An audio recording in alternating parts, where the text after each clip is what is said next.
नमस्कार दोस्तों, इस वीडियो में हम ये देखेंगे कि किस तरीके से ट्राइग्लिसराइड की किट हम किसी भी सेमी ऑटोमेटेड बायोकेमिस्ट्री एनालाइजर पे प्रोग्राम कर सकते हैं।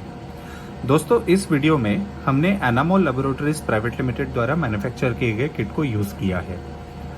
तो दोस्तों, अगर आप आपकी ट्राइग्लिसराइड की किट किसी भी सेमी ऑटोमेटेड बायोकेमिस्ट्री एनालाइजर पे प्रोग्राम करना चाहते हो तो उसके लिए जिन पैरामीटर्स या जिन इन्फॉर्मेशन की आपको ज़रूरत पड़ेगी वो सारे पैरामीटर्स आपको इंस्ट्रक्शंस फॉर यूज़ में मिल जाएंगे, जो कि आपके किट के अंदर दिया गया होगा। तो आइए हम देखते हैं कि किस तरीके से आप इन पैरामीटर्स को यूज़ करते हुए अपना सॉफ्टवेयर प्रोग्राम कर सकते हो। तो दोस्तों, सॉफ्टवेयर प्रोग्राम करने के लिए सबसे पहले आपको इंस्ट्रूमेंट स्विच ऑन करना है और उसके मेन मेन्यू पे आ जाना है। यहाँ पर हम टेस्ट ऑपरेशंस सिलेक्ट करेंगे और इस लिस्ट में से ऐड न्यू टेस्ट का ऑप्शन सिलेक्ट कर देंगे। अब जैसा कि आप देख सकते हैं, यहाँ पर लिखा हुआ आ रहा है सिलेक्ट टेस्ट मोड।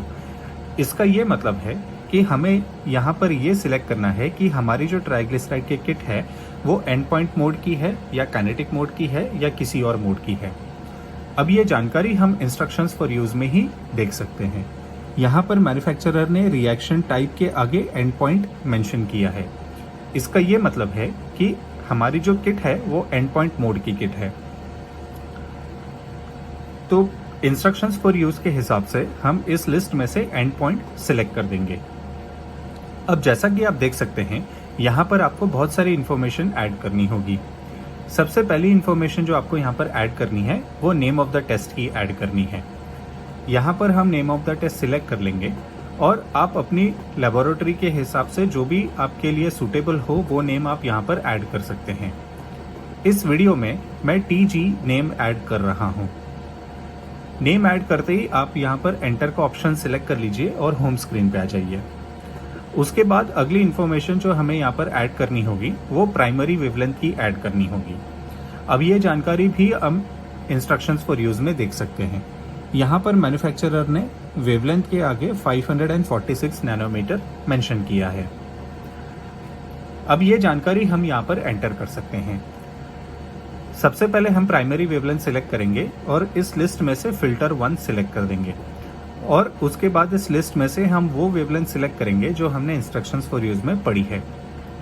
अब क्योंकि मैन्युफैक्चरर ने फिल्टर नंबर 2 या सेकेंडरी फिल्टर की कोई जानकारी नहीं दी है, इसलिए हम इस ऑप्शन को 0 रखेंगे या डिसेबल रखेंगे।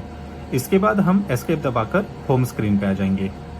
उसके बाद अगली इंफॉर्मेशन जो आपको यहाँ पर ऐड करनी होगी वो टेम्परेचर या फ्लो सेल टेम्परेचर की ऐड करनी होगी।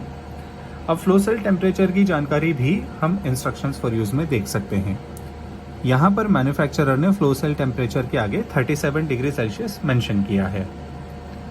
अब क्योंकि हमारे सॉफ्टवेयर में भी टेम्परेचर के आगे 37 डिग्री सेल्सियस ही मेंशन हो रहा है, इसलिए हम इस इंफॉर्मेशन को एडिट नहीं करेंगे। इसके बाद जो अगली इंफॉर्मेशन हमें यहाँ ऐड करनी होगी वो KF या काइनेटिक फैक्टर की ऐड करनी होगी, जिसे हम 1.0 ही मेंटेन रखेंगे। इसके बाद जो अगली इंफॉर्मेशन हमें यहाँ ऐड करनी होगी वो वॉल्यूम की या एस्पिरेशन वॉल्यूम की ऐड करनी होगी। अब एस्पिरेशन वॉल्यूम को आप 500 माइक्रोलीटर ही मेंटेन कर सकते हैं, लेकिन यदि आप आपका टेस्ट 500 माइक्रोलीटर में रन कर रहे हो तो आप एस्पिरेशन वॉल्यूम को घटा करके 300 या 400 माइक्रोलीटर कर सकते हैं। इसके बाद अगली इंफॉर्मेशन जो आपको यहाँ पर ऐड करनी है वो यूनिट की ऐड करनी है। अब यूनिट की जानकारी भी हम इंस्ट्रक्शंस फॉर यूज में देख सकते हैं। यहाँ पर आपको देखना होगा स्टैंडर्ड कॉन्सेंट्रेशन जो मैन्युफैक्चरर ने मेंशन किया है। स्टैंडर्ड कॉन्सेंट्रेशन के आगे जो भी यूनिट यहाँ पर मेंशन है वही यूनिट हमको सॉफ्टवेयर में एंटर करनी है। यूनिट एंटर करने के लिए आप यहाँ पर यह ऑप्शन सिलेक्ट कर लीजिए और लिस्ट में से आप वो वाली यूनिट सिलेक्ट कर लीजिए जो आपने इंस्ट्रक्शंस फॉर यूज में पढ़ी है। उसके बाद जो अगली इंफॉर्मेशन आपको यहाँ पर ऐड करनी होगी वो लैग टाइम की ऐड करनी होगी। दोस्तों, यहाँ पर लैग टाइम का मतलब ये है कि यदि जब आप अपने रिएक्शन मिक्सचर को इंस्ट्रूमेंट के अंदर एस्पिरेट करेंगे उसके कितने सेकेंड्स के बाद आपका इंस्ट्रूमेंट उसकी एब्जॉर्बेंस मेजर करेगा। तो आप चाहो तो यहाँ पर आप इस ऑप्शन को स्किप भी कर सकते हो, लेकिन मैं यहाँ पर लैग टाइम को सिलेक्ट करते हुए मैं 5 सेकेंड का लैग टाइम दे रहा हूँ। दोस्तों, मैं ये 5 सेकेंड का लैग टाइम इसलिए देता हूँ क्योंकि बहुत सारी बार हमारा जो इंक्यूबेशन टेम्परेचर होता है वो रूम टेम्परेचर का होता है और हमारा फ्लो सेल का टेम्परेचर 37 डिग्री होता है। तो इसके लिए रूम टेम्परेचर से 37 डिग्री तक रिएक्शन मिक्सचर पहुंचे, उसके लिए मैं यहाँ पर 5 सेकंड का लैग टाइम दे देता हूँ। इसके बाद हम यहाँ पर एंटर दबा देंगे और रीड टाइम का जो ऑप्शन है वो हमारे लिए एप्लीकेबल नहीं है, हम इसको एस्केप कर देंगे या स्किप कर देंगे। दोस्तों उसके बाद जो अगली इन्फॉर्मेशन आपको यहाँ पर ऐड करनी होगी वो ब्लैंक सेटिंग्स की ऐड करनी है। यदि आपको रिएजेंट से ब्लैंक रन करना है या आपको डिस्टिल वाटर से ब्लैंक रन करना है। अब ये जानकारी भी हम इंस्ट्रक्शंस फॉर यूज में देख सकते हैं। यहाँ पर मैन्युफैक्चरर ने ब्लैंक सेटिंग के आगे रिएजेंट मेंशन किया हुआ है। इसका ये मतलब है कि इस केस में हमें रिएजेंट से ब्लैंक रन करना है। अब क्योंकि हमें रिएजेंट से ब्लैंक रन करना है, इसलिए हम ब्लैंक का ऑप्शन सिलेक्ट करेंगे और यहाँ पर ऑप्शन यस को सिलेक्ट कर देंगे। उसके बाद जो अगली इन्फॉर्मेशन हमें यहाँ पर ऐड करनी होगी वो क्यूसी या क्वालिटी कंट्रोल सीरा की ऐड करनी है। यदि आप लेबोरेटरी में कोई भी क्वालिटी कंट्रोल सीरा यूज करते हैं तो उसकी नॉर्मल या एबनॉर्मल रेंज आप यहाँ पर एंटर कर सकते हैं। उसके बाद आपको अगली इन्फॉर्मेशन जो यहाँ पर ऐड करनी है वो नॉर्मल वैल्यू की ऐड करनी है। इसका ये मतलब है कि पेशेंट के अंदर नॉर्मल वैल्यू कितनी होनी चाहिए। अब वैसे तो लेबोरेटरी को अपनी नॉर्मल वैल्यू खुद एस्टैब्लिश करनी चाहिए और वो नॉर्मल वैल्यू यहाँ पर एंटर करनी चाहिए, लेकिन यदि लेबोरेटरी ने अपनी नॉर्मल वैल्यू एस्टैब्लिश नहीं करी है तो आप इंस्ट्रक्शंस फॉर यूज भी रेफर कर सकते हैं। यहाँ पर मैन्युफैक्चरर ने रेफरेंस वैल्यू के आगे अप टू 160 mg/dl मेंशन किया है, तो यही वैल्यू हम सॉफ्टवेयर में भी ऐड कर सकते हैं। वैल्यू ऐड करने के लिए सबसे पहले हम नॉर्मल वैल्यू सिलेक्ट करेंगे और यहाँ पर हम ऑप्शन यस सिलेक्ट कर देंगे। इसके बाद क्योंकि लो के आगे 0 वैसे ही आ रहा है, हम उसको एडिट नहीं करेंगे, हम सीधा हाई का ऑप्शन सिलेक्ट करेंगे और यहाँ पर हम वो वाली वैल्यू ऐड कर देंगे जो हमने इंस्ट्रक्शंस फॉर यूज में पढ़ी है। वैल्यू ऐड करते ही हम यहाँ पर एंटर का ऑप्शन दबाकर एस्केप दबा देंगे होम स्क्रीन पे आने के लिए। उसके बाद दोस्तों अगली इन्फॉर्मेशन जो हमें यहाँ ऐड करनी है वो स्टैंडर्ड की ऐड करनी है, यदि हमारे किट में स्टैंडर्ड दिया गया है या नहीं। अब ये जानकारी भी हम इंस्ट्रक्शंस फॉर यूज में देख सकते हैं। दोस्तों हमने पहले ही देखा था यहाँ पर स्टैंडर्ड कॉन्सेंट्रेशन के आगे 200 mg/dl मेंशन किया हुआ है मैन्युफैक्चरर द्वारा। इसका ये मतलब है कि हमारे किट में स्टैंडर्ड दिया है और उसकी कॉन्सेंट्रेशन 200 mg/dl की है।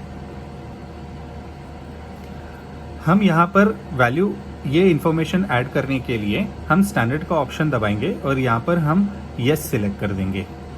इसके बाद आप देख सकते हैं यहाँ पर कॉन्सेंट्रेशन का ऑप्शन आ गया है। हम यहाँ पर कॉन्सेंट्रेशन का ऑप्शन दबाएंगे और सबसे पहले हम यहाँ पर स्टैंडर्ड नंबर में जाएंगे और यहाँ पर हम 1 सिलेक्ट करेंगे क्योंकि हमारे किट के अंदर एक ही स्टैंडर्ड दिया गया है। इसके बाद हम यहाँ पर एंटर दबा देंगे। अब जैसा कि आप देख सकते हैं दोस्तों, यहाँ पर कॉन्सेंट्रेशन ऐड करने का ऑप्शन अब यहाँ पर खुल गया है। हम यहाँ पर कॉन्सेंट्रेशन को सिलेक्ट करेंगे और वो वाली वैल्यू ऐड कर देंगे जो हमने इंस्ट्रक्शंस फॉर यूज में पढ़ी है। इसके बाद हम यहाँ पर एंटर दबाकर एस्केप दबाएंगे होम स्क्रीन पे आने के लिए। इसके बाद हमें जो इन्फॉर्मेशन यहाँ ऐड करनी है वो लिमिट सेटिंग की एंटर करनी है, मतलब कि हमारे किट की लिनियरिटी कितनी है। अब ये जानकारी भी हम इंस्ट्रक्शंस फॉर यूज में देख सकते हैं। यहाँ पर मैन्युफैक्चरर ने लिनियरिटी के आगे 1600 mg/dl मेंशन किया है। अब ये जानकारी हम यहाँ पर एंटर कर सकते हैं।